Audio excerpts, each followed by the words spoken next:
목요일 저녁 퇴근 시간 경기도 분당 서현역에서 벌어진 도심 흉기 난동. 119 신고부터 범인이 체포되기까지는 6분밖에 걸리지 않았지만 그 짧은 시간 사이에 무고한 시민 14명이 다쳤고 이 가운데 2명은 위독한 상태입니다. 피의자인 22살 남성 최모 씨가 백화점에 난입하기 전 차량으로 인도를 덮친 현장 영상을 MBC가 입수했습니다. 무슨 일이 어떻게, 왜 일어난 건지 먼저 송정훈 기자가 사건의 발생부터 피의자 체포까지의 과정을 정리했습니다. 목요일 저녁 5시 51분, 모닝 차량 한 대가 좌회전을 합니다.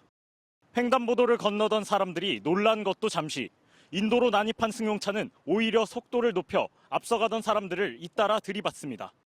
보행자 5명을 연달아 덮친 승용차는 버스 정류장 앞 경계석에 부딪힌 뒤에야 멈춰섰습니다. 사람이 다니는 길에서 무려 150m나 광란의 질주를 벌인 겁니다.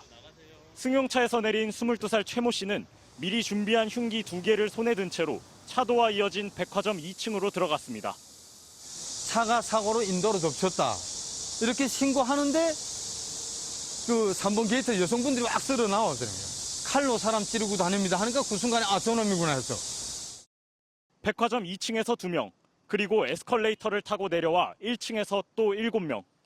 백화점 직원이며 손님 가릴 것 없이 보이는 대로 흉기를 휘둘렀습니다. 다시 2층으로 올라와 들어왔던 문으로 백화점을 빠져나온 최 씨는 인근 교차로에 서서 한참을 두리번거리기도 했습니다. 남성은 고가도로를 따라 200m 정도를 달아난 뒤 이곳 사거리에 멈춰서 서성이다 신고를 받고 출동한 지구대 경찰관에게 붙잡혔습니다. 칼 하나는 백화점 보안 직원을 향해 휘두르다 떨어뜨렸고 다른 하나는 검거 직전 주변 화분에 버린 것으로 조사됐습니다.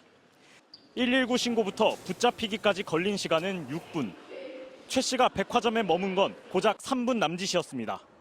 그 사이 20대 청년부터 70대 어르신까지 남녀 구분할 것 없이 모두 14명이 다쳤고 이 가운데 차량에 치인 2명은 중환자실에서 치료를 받고 있지만 위독한 상태입니다.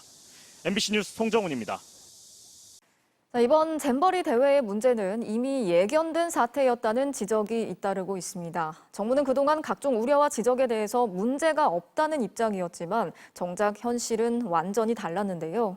특히 이대로는 위험하다는 내부 경고가 지난해부터 묵살됐다는 증언도 나왔습니다. 송재원 기자가 단독 취재했습니다. 잼버리를 공동 주관하는 여성가족부의 지난달 25일 브리핑. 장마 직후라 텐트를 쳐야 하는 대회장에 물이 고일 수 있다는 우려가 나오자 김현숙 장관이 반박에 나섭니다. 저희가 배수로를 만들었어요. 가보시면 가로 세로로 배수로가 다 있어서 물 빠짐이 잘 일어나고 있어요. 김 장관의 이런 장담은 겨우 일주일 만에 무색해졌습니다. 폭우 이후 기존 배수로만으로 물이 빠지지 않자 주최 측은 결국 임시 방편으로 웅덩이까지 파야 했습니다. 고인 빗물을 모은 뒤 양수기를 돌려 퍼올리는 고육책을 쓴다는 겁니다. 전 세계에 지탄을 받고 있는 폭염 대비책 역시 작년부터 꾸준히 우려가 제기됐지만 여가부는 문제 없다는 입장이었습니다.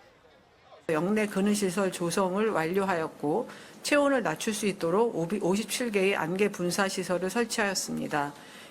개영 이후 온열 질환으로 쓰러지는 대원들이 속출하는 상황에 이르자 정부는 부랴부랴 10만 명분의 얼음물을 제공하겠다고 밝혔습니다. 하지만 이마저도 대회 조직위 내부에선 이미 작년부터 건의했던 사안입니다. 그때는 돈이 없다는 이유로 묵살됐습니다. 지급을 해라라고 하니까 그런 예산이 없다는데 당신 아들이 만약에 지금 여기 온다면 당신 아들 보내겠나? 지금은 도보로 2시간이 걸리는 뗏목 체험장과 승마장을 비롯해 주요 시설을 대회장 중심에 모아 참가자들의 동선을 줄여야 한다고 했지만 정부는 귀를 기울이지 않았다고 합니다. 예산 그리고 지금 기반 시설의 수도라든지 이런 것들 다 깔아놨기 때문에 안 된다라는 거예요. 이런데도 지난 3월 한국스카우트연맹 명예총재 추대식에 참석했던 윤석열 대통령은 아낌없는 지원을 약속했습니다. 새만금에서 개최되는 이 잼버리를 대통령으로서 전폭 지지하기로 약속했습니다.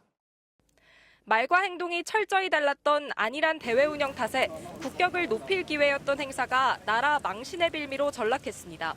MBC 뉴스 송재원입니다.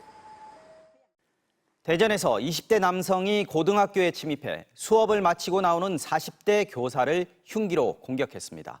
달아났던 용의자는 2시간 만에 붙잡혔는데 경찰 조사에서 자신은 과거 피해 교사의 제자였다고 말했습니다. 김성국 기자가 보도합니다. 대전 대덕구의 한 고등학교 인근 주택가, 하얀색 상의를 입은 남성이 가방을 둘러맨 채 뛰어갑니다. 이어 119 구급차와 경찰차가 연이어 학교로 들어옵니다. 오늘 오전 9시 반쯤 이 학교에 한 남성이 흉기를 가지고 들어갔습니다. 당시 정문에는 배움터 지킴이가 있었지만 이 남성은 아무런 제지 없이 교내로 들어갔습니다. 학교는 동영상을 보니까 그냥 걸어 들어갔습니다. 피의자가 학교로 진입할 때 별도의 제지는 없었던 걸로 알고 있습니다. 이어 교무실에서 한 교사를 찾았고 수업 중이라는 말을 듣고 복도에서 기다렸습니다. 그리고 수업을 마치고 교무실로 돌아온 교사에게 흉기를 휘둘렀습니다. 당시 교무실에는 교직원 9명이 있었습니다. 용의자는 범행 직후 학교 밖으로 달아났으며 인근 주민들과 주변 학교 학부모들에게는 외부에 나가지 않도록 주의해달라는 방송과 긴급 알림 메시지 등이 전달됐습니다. 아파트에도 방송을 해주더라고. 사고가 났으니까 밖에 일절 나가시지 말라고. 피해 교사는 병원으로 이송돼 응급수술을 받았지만 위중한 상태로 알려졌습니다. 경찰은 범행 2시간 만에 7km 떨어진 인근 도로에서 이 남성을 붙잡았습니다. 범행 왜 하셨나요? 사전에 계획하신 건가요? 20대인 이 남성은 경찰에서 피해 교사와 사제지간이라고 말했지만 범행을 벌인 학교 출신은 아닌 것으로 확인됐습니다. 경찰은 남성을 상대로 범행 동기와 경위를 조사한 뒤 구속영장을 신청할 예정입니다. MBC 뉴스 김성국입니다. 교육부와 서울시 교육청이 교사가 숨진 초등학교에 대한 합동조사 결과를 발표했습니다. 유족과 교사단체들은 이미 나온 자료들을 재확인하는 수준인데다 중요한 내용은 경찰 수사에 떠넘겼다고 비판했습니다. 지윤수 기자가 전해드립니다. 합동조사단은 숨진 교사가 학기 초부터 학생 지도에 어려움을 겪은 것으로 봤습니다. 가방을 찌르는 연필을 빼앗으려다 이마를 다친 이른바 연필 사건 관련 학생 외에도 문제 행동을 하는 학생이 2명 더 있었다는 겁니다. 선생님 때문이야 라며 짐승이 울부짖는 소리를 내는 등 폭발하는 경우가 있어 불안해했고 어머니에게 이제 연락을 했는데 집에서는 그러지 않는데 학교에서는 왜 그럴까요? 이런 반응이었습니다. 합동조사단은 또 연필 사건 관련 학부모가 사건 당일 교사 개인 휴대전화로 연락해 교사가 불안함을 느낀 것으로 확인했습니다. 하지만 정작 학부모가 번호를 알아낸 경위나 폭언이 있었는지 여부는 밝히지 못했습니다. 학부모하고도 전화 받은 내용만 있지 어떤 내용은 아직 이렇게 밝혀지지 않는 것 같아요. 오히려 기존의 자료를 재확인하는 수준이고 무실하고 이제 실망스럽다라는 거죠. 조사 기간을 일주일 더 연장했던 합동조사단은 교사의 업무용 컴퓨터나 학급 일지 등이 경찰에 제출돼 조사에 한계가 있었다며 경찰에 철저한 수사를 당부했습니다. 이에 대해 서울교사노조는 합동수사단이 중요한 내용을 경찰 수사로 전가시켜 허탈함만 가중시켰다고 비판했고 전국 교직원노조는 경찰에게 떠넘기려면 합동조사는 왜 시작했느냐고 따져 물었습니다. 전국 교사들은 내일 숨진 교사를 추모하고 교육권 확보를 촉구하는 3번째 주말 대규모 집회를 개최합니다. MBC 뉴스 지은수입니다. 고 최수근 상병 순직 사건의 조사를 맡았던 해병대 수사단장이 며칠 전 보직 해임됐는데요. 뒷말이 무성합니다. 사건을 경찰로 넘기는 과정에서 국방부 장관이 사단장과 여단장을 수사 대상에서 빼라고 했는데 수사단장이 이를 따르지 않아 해임됐다는 의혹까지 불거졌습니다. 국방부는 사실이 아니라고 강하게 부인했습니다. 홍희표 기자의 보도입니다. 지난달 30일 해병대 수사단은 이종섭 국방부 장관에게 고 최수근 상병 사건 관련 조사 내용을 보고했습니다.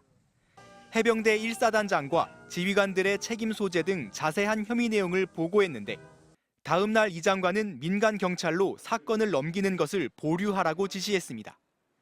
그러나 어찌된 일인지 해병대 수사단장은 장관의 지시를 따르지 않고 지난 2일 사건 자료 일체를 경찰에 넘겼습니다. 이를 두고 국방부는 항명으로 규정했고 수사단장은 즉각 보직 해임됐습니다. 국방부 검찰단은 수사단장을 집단 항명의 수괴로 입건하고 경찰에 조사 자료를 인계한 부사관 등 2명도 입건해 수사에 착수했습니다. 국방부와 해병대 수사단 사이에 어떤 갈등이 있었는지 추측이 무성한 가운데 사단장과 여단장을 수사에서 빼라는 이종섭 장관의 지시가 있었다는 의혹이 나왔습니다. 이에 대해 국방부는 특정인을 혐의자에서 제외하라는 취지의 지시를 한 사실이 없다고 반박했습니다. 다만 국방부 관계자는 특정한 혐의를 적시하면 경찰 수사에 영향을 줄 수 있어서 그 부분을 빼고 넘기자는 검토가 필요하다는 거였다고 설명했습니다. 공정한 수사를 위한 조치였다는 주장이지만 수사를 축소, 은폐하려는 것 아니냐는 의심도 가라앉지 않는 분위기입니다. 지휘관이 업무상 보호할 의무를 다하지 않았고 해서 책임질 사람 책임지고 끝날 사건이라고 생각을 하는데 왜 이렇게까지 사건을 키우는지 모르겠어요. 최상병의 유족들도 이번 논란에 대해 불편한 심정이라면서 진상규명이 제대로 될지 의구심이 든다는 입장을 밝혔습니다. MBC 뉴스 송희표입니다.